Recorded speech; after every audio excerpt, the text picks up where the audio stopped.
This channel does not promote any violent, harmful, or illegal activities. All content provided by this channel is meant for an educational purpose only.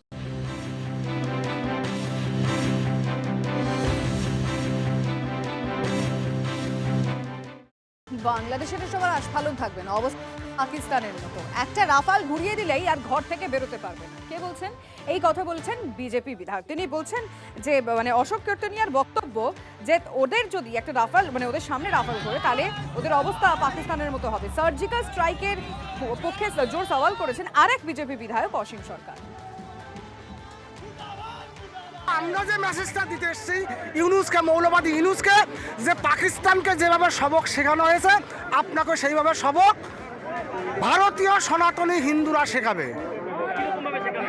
সময় আসলে আপনারা দেখতে পারবেন ইউনুস যে ভাষায় কথা বলছে সেই ভাষায় ওকে উত্তর দেওয়া হবে। আমি বলে দিলাম আজকে দাঁড়িয়ে পিছনে বল নেই, মানে চামড়া থাকে না, গায়ে বল দেখাচ্ছে।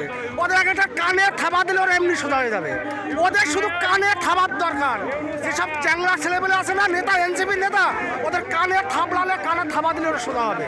ভারত যদি দোষ করতো না, বাংলাদেশের মতো একটা রাষ্ট্র 1 ঘন্টা লাগবে না চা খেতে, চা খাওয়ার টাইমে বাংলাদেশকে শেষ করে দিতে দেওয়ার ক্ষমতা আছে ভারতের।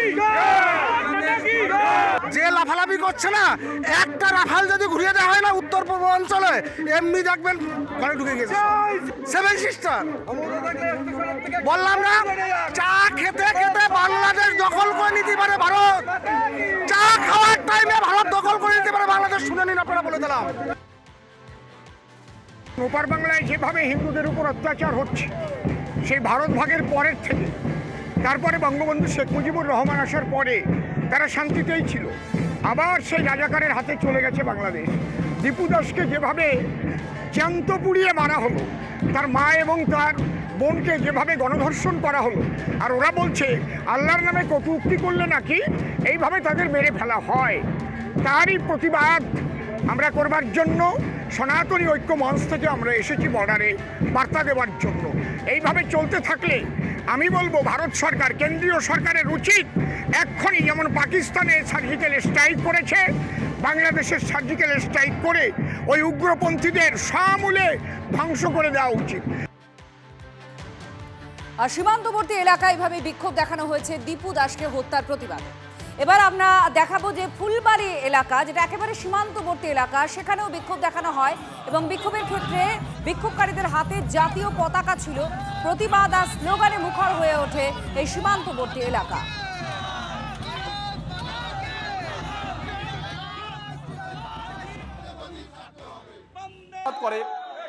পাশাপাশি ফুলবাড়ির ছবি এবার প্রথম দেখাবো আপনাদের শিলিগুড়ির ছবি আপনারা দেখতে পাচ্ছেন। ফুলবাড়ির সীমান্ত, সেই সীমান্তে সেখানে জাতীয় পতাকা হাতে বিক্ষোভ দেখানো হচ্ছে আর লাগাতার স্লোগানিং হতে থাকে।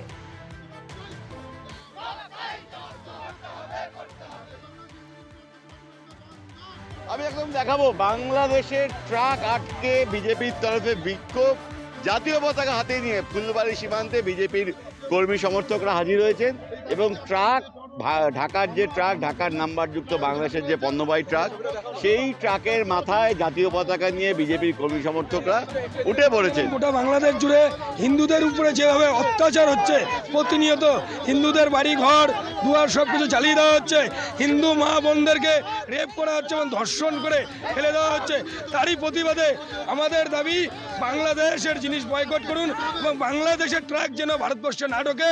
এই যে ঢাকার নাম্বারযুক্ত ট্রাক এবং সেই ট্রাকের উপর উঠেই কিন্তু বিক্ষোভ দেখিয়ে প্রতিবাদ জানাচ্ছেন বিজেপির কর্মী সমর্থকরা। তাদের দাবি বাংলাদেশে যেভাবে সংখ্যালঘু হিন্দুদের উপর অত্যাচার করা হচ্ছে তার প্রতিবাদেই তারা বার্তা দিতে চান।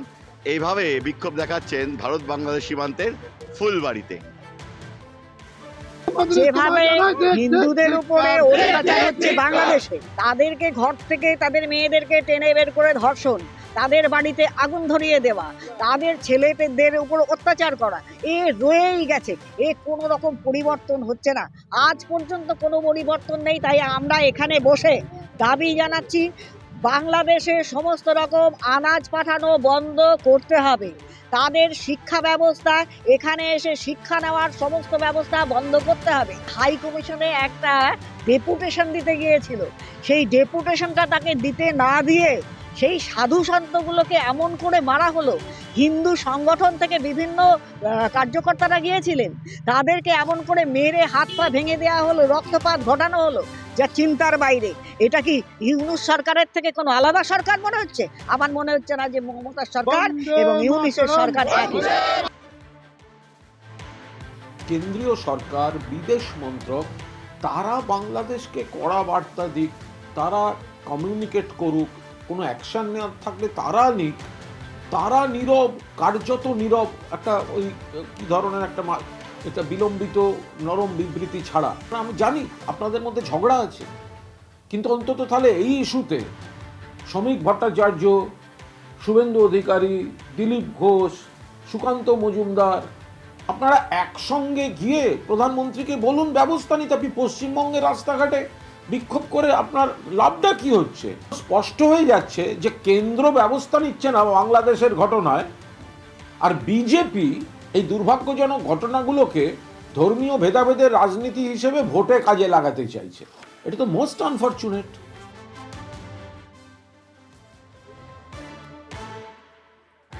আর এই মুহূর্তে মালদার দিকে নজর রাখবো, কারণ আজকে আমরা সারাদিন ধরে দেখলাম যে এপার বাংলায় দীপু দাসের যারা হত্যাকারী রয়েছে তাদের করার শাস্তির দাবিতে অবশ্যই নজর রয়েছে যে বিক্ষোভের দিকে। খোল করতাল নিয়ে বাংলাদেশে হিন্দুদের ওপর অত্যাচারের বিরুদ্ধে প্রতিবাদ স্লোগান, অবিলম্বে দোষীদের গ্রেফতারের দাবি করেছেন সনাতনীরা। যে ছবিটা দেখছেন তা মালদার মনোহরপুর মুচিয়া সীমান্তে।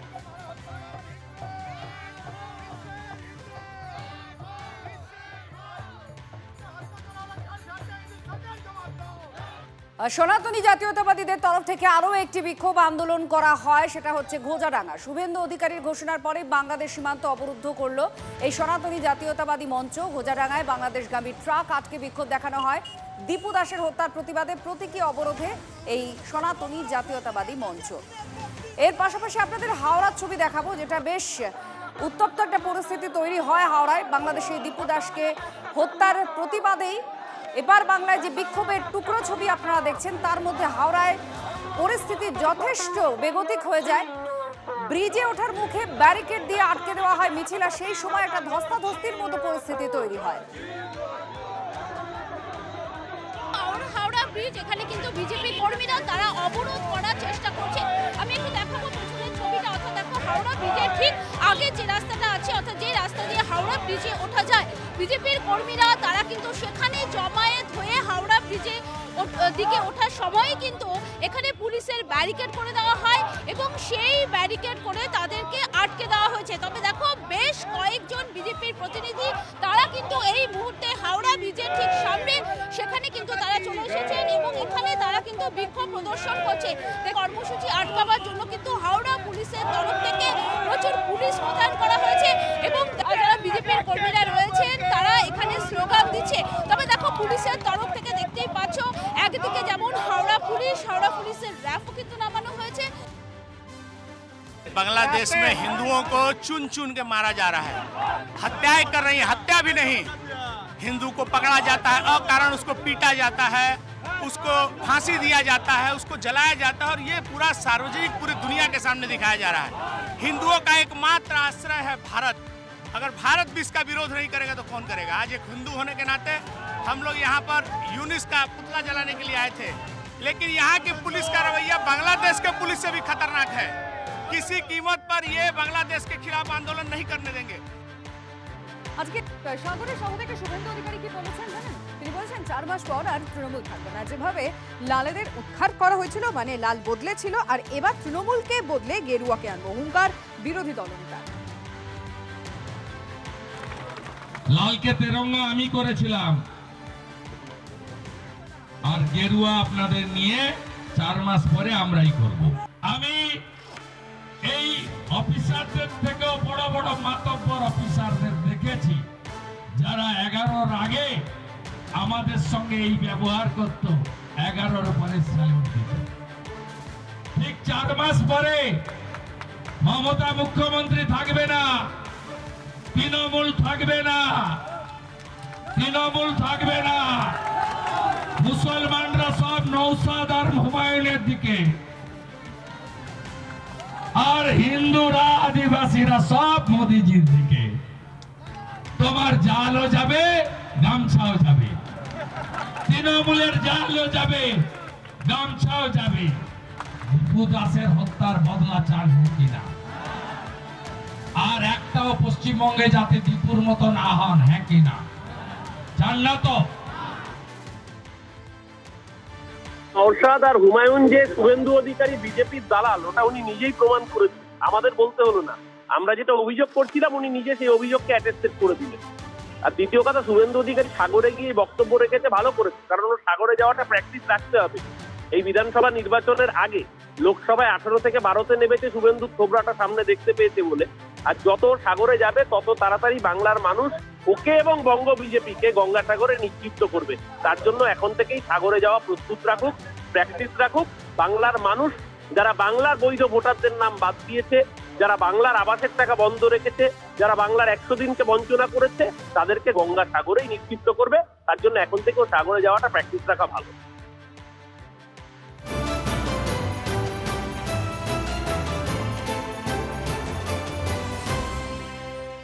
কাল ক্রিসমাস, কিন্তু তার আগেই বড়দিনের উৎসবের মেজাজে প্রবেশ করে ফেলেছে গোটা শহর কলকাতা। তার কারণ পার্ক স্ট্রিট। পার্ক স্ট্রিট মূল আকর্ষণের জায়গা, বহু মানুষের আনাগোনা, দারুণভাবে সাজিয়ে তোলা হয় পার্ক স্ট্রিট। এই মুহূর্তে আমাদের দুই প্রতিনিধি সেখানকার ছবি আবহ আপনাদের সামনে তুলে ধরছেন।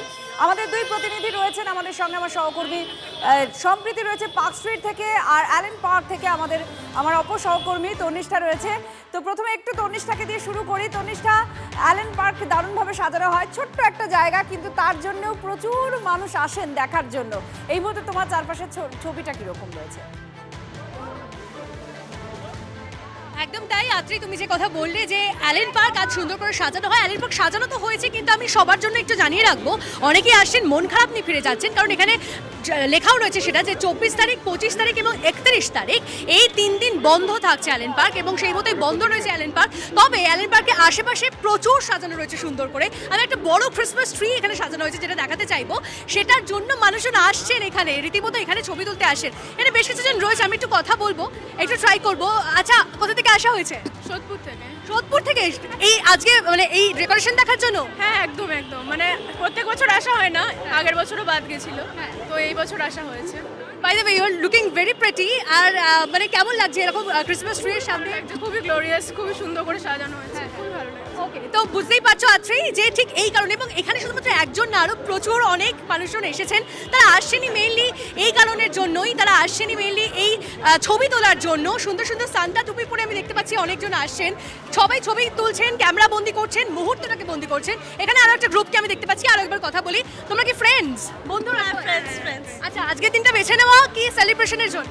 ক্রিসমাস সেলিব্রেশনে, ক্রিসমাস ইভ বলে। সেটার জন্য এরকম সুন্দর করে সেজে গুজে চলে আসছে। অ্যাবসলিউটলি, খুব ভালো লেগেছে। আচ্ছা, ডেকোরেশনটা অ্যাট্রাক্ট করে মেইনলি, তাই তো? এক্স্যাক্টলি। নেক্সট কি প্ল্যান রয়েছে? নেক্সট এখন আমরা একটা রেস্টুরেন্টে গিয়ে খাবো এন্ড অল। ওকে। আর এখানে কতগুলো মোটামুটি সেলফি তোলা হলো, সব কি পোস্ট হবে সোশ্যাল মিডিয়া? সব পোস্ট হবে, সব পোস্ট হবে। কিছু রাখবো, কিছু স্টকে থাকবে, রাখা থাকবে। আজকে মানে শুধুমাত্র আজকের দিনে যে সবাই পোস্ট করবে সত্যি বোঝা যাচ্ছে। তো তোমার কাছে আমি মাঝে মাঝেই আসবো। আমাদের অপর সহকর্মী সম্প্রীতি আছে পার্ক স্ট্রিট থেকে। সম্প্রীতি, প্রাণের শহর যদি বলা হয় কলকাতাকে, তো বড়দিনের এই যে ভিড়, জমজমাট, সাজসজ্জা, খাওয়া দাওয়া, সেটাতে আরও যেন বোঝা যায় যে সত্যি এই শহর প্রাণের শহর। তো এই মুহূর্তে তুমি আছো দাঁড়িয়ে, একটু বলো কি দেখছো চারপাশে? একেবারেই আছে, এবং বাঙালির তো এটাই হচ্ছে বিশেষত্ব, আমরা বলতে পারি যে আমরা সমস্ত কিছু যে অকেশন রয়েছে সেই অকেশনে আমরা সব কিছু ভুলে আনন্দে মেতে উঠি। আর খুব স্বাভাবিকভাবে 25শে ডিসেম্বর বা 24শে ডিসেম্বর একেবারেই আমাদের তো তালিকার মধ্যেই রয়েছে, বরাবরই রয়েছে। আর যেরকম আমরা ছবিটা প্রত্যেক বছর পার্ক স্ট্রিটে দেখি, এবারেও তাই আলাদা কিছুই না। ফ্যামিলি নিয়ে, ফ্রেন্ডসদের সঙ্গে সবাই বেরিয়ে পড়েছে। আমাদের সঙ্গে আমরা কথা বলবো, ইতিমধ্যে আমরা বিভিন্ন বয়সী যারা ইতিমধ্যে ক্রিসমাস ইভ সেলিব্রেট করার জন্য এই পার্ক স্ট্রিটে চলে এসছে। You come here with your family? Yes, and my friends, my mom and my friends. Okay, এখানে আত্রেই ওর বন্ধু এবং ওর ফ্যামিলির সঙ্গে এসছে। Okay, so what's your plan for today, for Christmas Eve especially? Okay, we've come to see Park Street. Normally, every year we come here. We just want to hang around and have some fun. আচ্ছা, অর্থাৎ আমরা কিরকম ভাবে মজা করব, মাদের plan তো শুনলাম মাত্র, এবার আমি চলে যাব মেয়েদের কাছে, মানে টিন গ্রুপের কাছে, টিন গ্যাংয়ের আজকে কি স্পেশাল প্ল্যান রয়েছে একবার জিজ্ঞাসা করি। আজকের জন্য স্পেশাল প্ল্যান কি রয়েছে? Go out, eat somewhere good, get dinner, take good pictures, all of that. মাত্রই বুঝতে পারছো, টেক গুড পিকচার্স, এবং তার জন্য বোধহয় পার্ক স্ট্রিটের এই আলোর মালা একেবারে এই সবকিছুই আমরা বিভিন্ন জায়গায় এই যে এত সুন্দর করে সাজিয়ে তোলা, এই সাজিয়ে তোলার অন্যতম একটা আকর্ষণের জায়গা তো অবশ্যই, তার সঙ্গে সঙ্গে বাড়তি একটা চাহিদা থাকে, সেটা হচ্ছে সেলফি নেওয়া আর সেটা সোশ্যাল মিডিয়ায় পোস্ট করা। এই মুহূর্তে আপনারা সরাসরি দেখছিলেন পার্ক স্ট্রিটের ছবি।